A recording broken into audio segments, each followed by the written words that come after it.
Hello mes likers, on se retrouve dans un nouveau mois.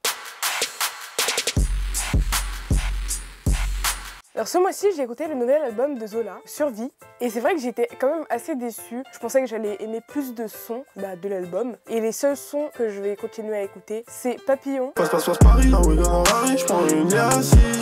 Ma Jolie en featuring avec Leto,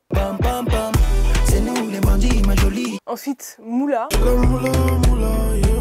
il y a Puriste, ça c'est pour les puristes. Tu connais le gang. Non mon frère, en vrai tout ça je l'avais pas pretty. Et après les autres, j'ai vraiment pas aimé. J'accrochais pas trop, j'aimais pas trop la façon dont le titre était écrit. Il y a quand même des chansons qui ont des bonnes mélodies. Après voilà, on sait tous, les rappeurs d'aujourd'hui on va dire, ils ont pas vraiment des textes qui veulent expliquer quelque chose. Parce que si vous ne le saviez pas, rap ça veut dire rhythm and poetry. Ça veut dire rythme et poésie. On va dire que les rappeurs d'aujourd'hui, la poésie, ils l'ont un peu mis de côté. Maintenant, c'est plus l'ambiance qui est privilégiée par rapport aux paroles des chansons. Du coup, c'est pour ça que j'ai un peu plus aimé, en oubliant les paroles de Zola, parce qu'on connaît tous Zola. Il n'a pas forcément les plus belles paroles du rap français. Mais moi, j'adore son ambiance, parce que je trouve qu'il a un petit flow. Moi, j'aime bien les chansons comme ça. Après, je veux pas généraliser les rappeurs. C'est sûr qu'il y a toujours des rappeurs qui ont des bons textes. Voilà, du coup, c'est tout pour l'album de Zola. J'écoute toujours des chansons avec des sonorités africaines. Ce mois-ci, j'ai écouté Ginger de Wizkid et Burna Boy.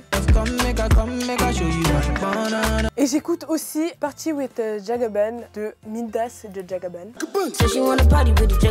J'adore ces deux chansons parce que déjà, j'adore la mélodie. Dès que tu l'écoutes, t'es dans un bon mood, tu vibes de ouf, tu danses et tout. Écoutez ces chansons si vous voulez oublier des trucs qui vous ont énervé ou les profs qui vous mettent des mauvaises notes. Vous allez vous défouler et franchement ça fait du bien. Et moi en ce moment j'écoute vraiment ces deux chansons, c'est vraiment mes deux kiffs. Pour la chanson Old School, j'ai choisi Rehab de Amy Winston. Winehouse. Amy Winehouse, Rehab. J'ai choisi cette chanson parce que déjà, avec ma maman, on écoutait énormément cette chanson quand j'étais petite. Et depuis, je l'écoute toujours. Même si c'est une chanson assez triste, même si les paroles, c'est pas trop ça. Amy Winehouse, c'est une artiste impressionnante. Elle a une voix juste incroyable, une discographie. Oh là là, discographie. Une discographie incroyable. Si vous la connaissez pas, un peu la honte pour vous. Du coup, voilà, franchement, je l'adore. C'est une artiste que j'écoute toujours. Pour ceux qui connaissent pas, c'est un peu la honte. Désolée de vous l'annoncer comme ça, mais c'est quand même une artiste ultra connue dans le monde musical. Donc, il faut la connaître, quoi. Il faut même connaître son son le plus connu, Back to Black. Elle fait de la soul, c'est hyper entraînant.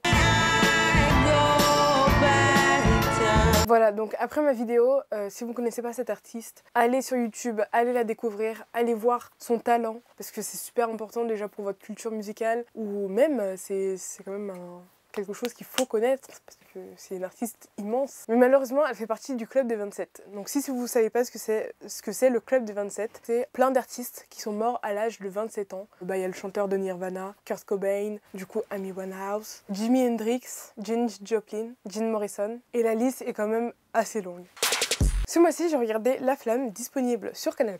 C'est une parodie de télé-réalité, du genre un peu bachelor. En gros, c'est un homme qui a plusieurs prétendantes et qui cherche une personne pour être sa femme. 13 femmes vont devoir se battre pour le cœur d'un seul homme. Et il y a plusieurs femmes qui participent pour devenir son épouse. Je m'appelle Soraya, j'ai 28 ans. Valérie. Alexandra. C'est une série écrite et jouée par Jonathan Cohen. J'adore l'humour de la série. C'est pas marrant, Marc. C'est pas marrant. Les filles qui jouent dedans jouent super bien. Il y a un super casting. J'ai un petit coup de cœur pour Leila Bekti qui joue dans la série une psychopathe. Marc, Valérie vient de péter, ça pue, il faut qu'elle parte. Quoi? Valérie, tu as pété? Je n'ai pas pété. J'ai adoré Vincent de Dienne. Il est juste à mourir de rire. Comment ça va? Moi? Ouais. Super. Et l'aventure? Une catastrophe. Il y a aussi Pierre Ninet qui est ultra drôle dedans. Y a rien de drôle. Et plein d'autres guests. Les épisodes durent une trentaine de minutes. Et vraiment, les 30 minutes, tu les sens pas passer parce que tu passes tellement un bon moment. Alors qu'il y a des séries que t'as l'impression, c'est long, alors que l'épisode il dure 10 minutes. 10 minutes, 15 minutes, tu te dis oh là c'est long. Du coup j'ai des séries où j'avance parce que ça me saoule. Et pour cette série, j'ai jamais appuyé sur le bouton 15 secondes en avant. J'ai vraiment passé un bon moment et je me suis grave marrée. C'est tout ce que j'ai fait ce mois-ci, bon, à part mes devoirs. Si vous avez aimé cette vidéo, n'hésitez pas à la liker, à commenter, à faire tout ce qu'il faut faire, quoi, comme d'hab. Je pense que si vous traînez sur YouTube, je pense que vous connaissez un peu les trucs par cœur. Du coup, you know what to do. Et je vous fais de gros bisous. N'oubliez pas de vous abonner à mon compte Instagram et dédicace à tous ceux qui sont affichés.